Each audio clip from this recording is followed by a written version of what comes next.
శారదా నవరాత్రులు అని ఆశ్వీజమాసంలో శుక్లపక్షంలో పాడ్యమి నుండి నవమిలగాయతూ చేసి విజయదశమి నాడు శాంతికర కళ్యాణంతో అమ్మవారికి సంబంధించినటువంటి ఉపాసనని నవరాత్రులుగా నిర్వహిస్తూ ఉంటాం. మనకి అనాదిగా వస్తున్నటువంటి ఆచారము ఇలా ఉండడానికి కారణమేమి అంటే, శారదా నవరాత్రుల కాలము ఏది ఉన్నదో అది ఒక సంవత్సరంగా కాలాన్ని ప్రమాణంగా తీసుకున్నప్పుడు ఈ సమయం బ్రహ్మముహూర్తం అవుతుంది. అంటే తెల్లవారుజాము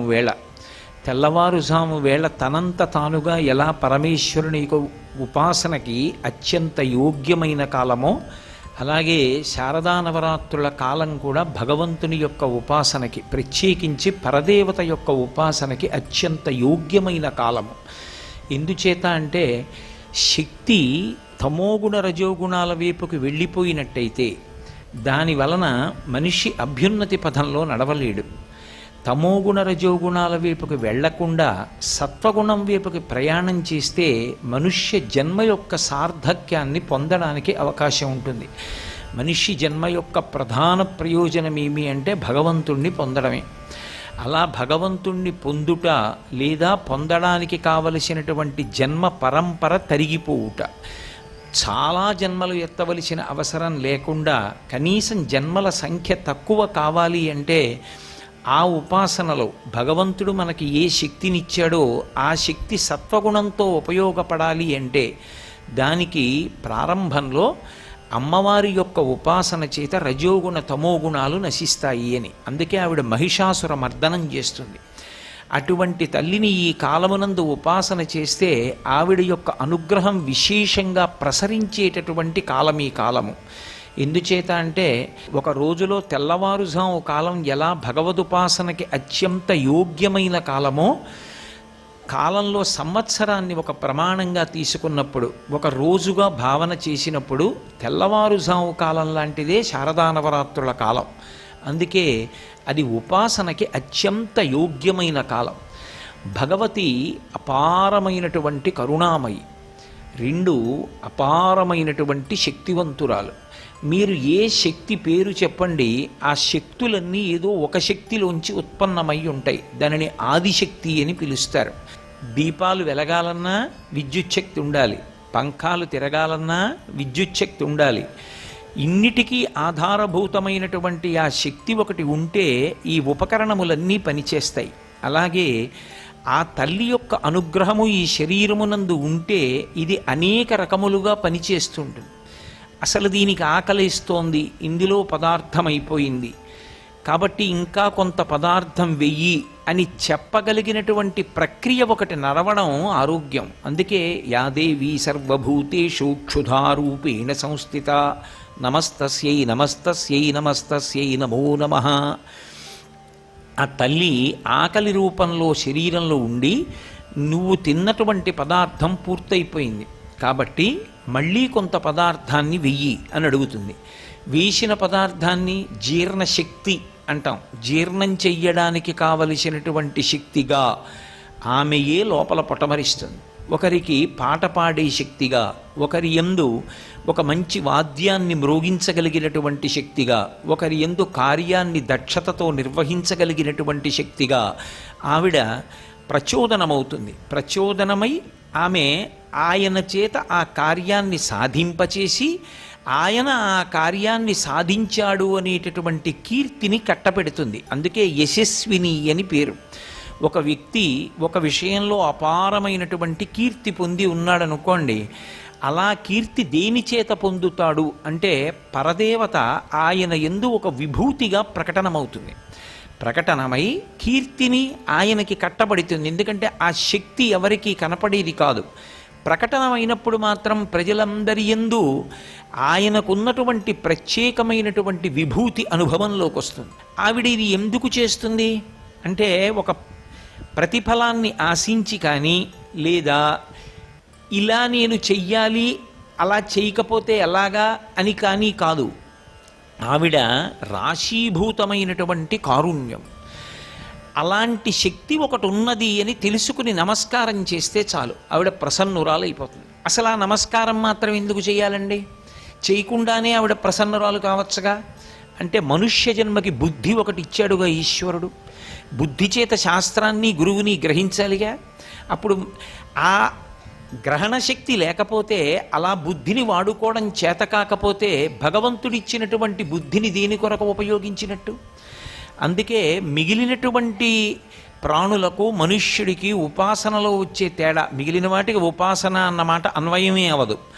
ప్రధానమైనటువంటి వ్యత్యాసము జీవన విధానంలో ఎక్కడొస్తుంది అంటే, మనుష్యుడు తన యొక్క బుద్ధి చేత శ్రద్ధని అలవాటు చేసుకుని, మన కంటికి కనపడకపోయినా ఏదో ఒక గొప్ప శక్తి ఒకటి ఉంది, ఆ శక్తి వీటన్నిటినీ కదుపుతోంది. ఇలా ఆ కదలికలు లేకపోవడమే శవమైపోవడం, ఆ కదలికలన్నీ కలిగి ఉండడమే శివం.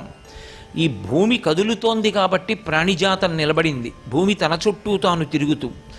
సూర్యుడు తిరుగుతున్నాడు కాబట్టి ఈ ప్రాణిజాతం అంతా నిలబడింది. పుట్టినటువంటి ప్రాణులు పెరుగుతున్నాయి కాబట్టి ఉపయుక్తమవుతున్నాయి. మళ్ళీ ప్రాణులు పడిపోతున్నాయి కాబట్టి కొత్త ప్రాణులు పుడితే ఈ భూమి మీద అవకాశం కలుగుతోంది. ఈ కదలికలను, ఈ పరిణామములను తీసుకున్నటువంటి శక్తి, తీసుకొస్తున్నటువంటి శక్తి వేరొకటి ఉంది.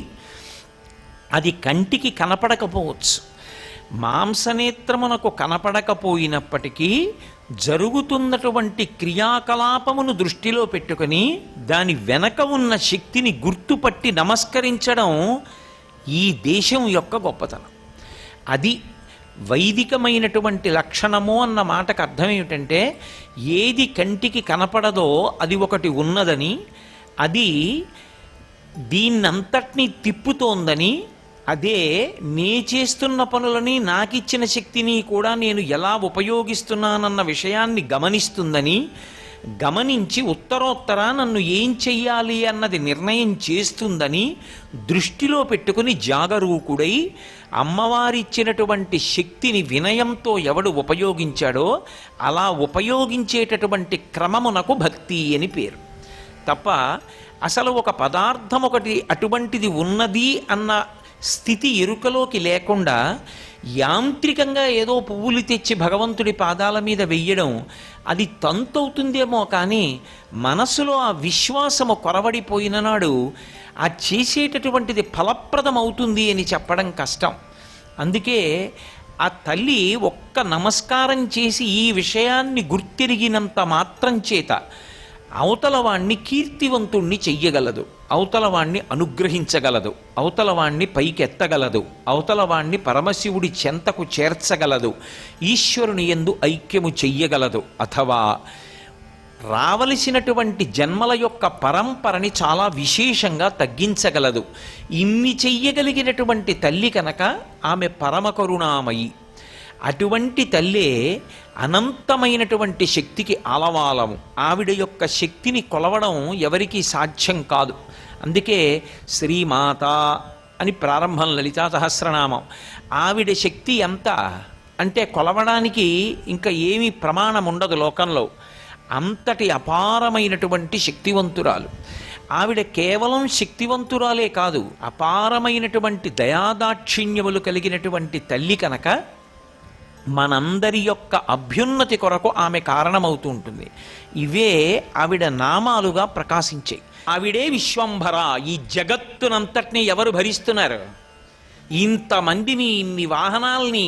అందుకే ఆవిడికి గోత్ర అని ఒక పేరు. పర్వతముల చేత ఆచ్ఛాదింపబడుతుంది. అన్ని పర్వతాల్ని ఎవరు మోస్తున్నారు? ఆవిడే. అందుకని ఆవిడికి గోత్ర అని ఒక పేరు. ఆవిడికే క్షితి అని ఒక పేరు, అవని అని ఒక పేరు. అవని అంటే విష్ణువు యొక్క అంశ రాజుయందు ప్రవేశించి రాజు ద్వారా ధర్మం నిలబడేటట్టు చేస్తుంది. ధర్మము నిలబడేటట్టు చేసి పాపం పెరగకుండా చూసి, ఆవిడికి ఎంతమంది ఉన్నా బరువు కాదు, పాపం పెరిగిపోతే బరువు. పాపము పెరగకుండా విష్ణువే రాజు రూపంలో వచ్చి పరిపాలన చేస్తుంటాడు. అందుకే నా విష్ణు పృథివీపతి, విష్ణువాంశ లేకపోతే పృథివీపతి కాలేడు. ఇన్ని ఐశ్వర్యాలు ఆవిడిచ్చేటట్టుగా చేసినవాడు పృథు చక్రవర్తి. అందుకని ఆయన పేరు మీద పృథ్వీ. ఆవిడ క్షమ. ఆవిడంత ఓర్పు ఉన్నవాళ్ళు ఎవరూ లేరు. ఆ తల్లికే జ్యా అని ఒక పేరు. జ్యా అంటే నీ మాంసనేత్రానికి ఎన్ని భూతాలు కనపడుతున్నాయో, ఎన్ని ప్రాణులు కనపడుతున్నాయో అవన్నీ చివరికి ఇందులోకే వెళ్ళాలి. ఇంకొకటి లేదు వెళ్ళడానికి. ఆకాశంలోకి వెళ్ళవు, నీటిలోకి వెళ్ళవు, లేదా వాయువులో ఉండిపోవు. ఎక్కడికి వెళ్ళాలి? ఈ భూమిలోకే వెళ్ళిపోతాయి. ఈ భూమి స్వరూపమంతా ఏమిటంటే ఇన్ని వేల సంవత్సరముల నుండి ఎన్ని ప్రాణులు ఇందులోకి వెళ్ళిపోయాయో. దుర్వాసన లేకుండా, ఆనవాలు లేకుండా, భయపడవలసిన అవసరం లేకుండా తనలోకి కలుపుకుంటుంది ఇన్నిటిని. జ్యా, ఆవిడలోంచే మళ్ళీ పుడుతుంది మంగళప్రదంగా ప్రాణి. ఇన్నిటికీ ఆధారభూతము ఆ తల్లే. ఆ తల్లి అందులో శక్తిగా ఉండి ఇన్నిటిని ప్రచోదనం చేస్తోంది, ఉత్పాదనం చేస్తోంది. ఆ కంటికి కనపడకుండా ఇవన్నీ చేస్తున్నటువంటి తల్లి ఉందే, వాటిని గుణములుగా ఋషి కీర్తించాడు. అప్పుడు నామములుగా వచ్చాయి. లేకపోతే భూమికి భూమి ఒక పేరు చాలుగా, ఇవన్నీ ఎందుకు అంటే అవి ఆవిడ గుణములు. ఆ గుణములు ఎక్కడి నుంచి వచ్చాయంటే వెనక ఉన్నటువంటి శక్తి యొక్క విస్ఫోటనము. ఆవిడ అనేక రకాల అనుగ్రహాలన్నిటినీ కలిపి నామాలుగా పిలిచాడు. ఇప్పుడు ఇవన్నీ నామాలు తలుచుకుంటే ఒక భక్తి ఏర్పడుతుంది. ఆ భక్తి ఏర్పడితే నిద్రపోయిన వాడు లేచినప్పుడు కాలు పెట్టలేడు. అమ్మా, ఇంత గొప్పదానివి జగన్మాత, నీ మీద కాలు పెడుతున్నానమ్మా, నా బతుక్కి తప్పట్లేదు, నన్ను క్షమించు, ఒక నమస్కారం చేసి దిగుతాడు. ఇది భారతీయ దృక్పథము.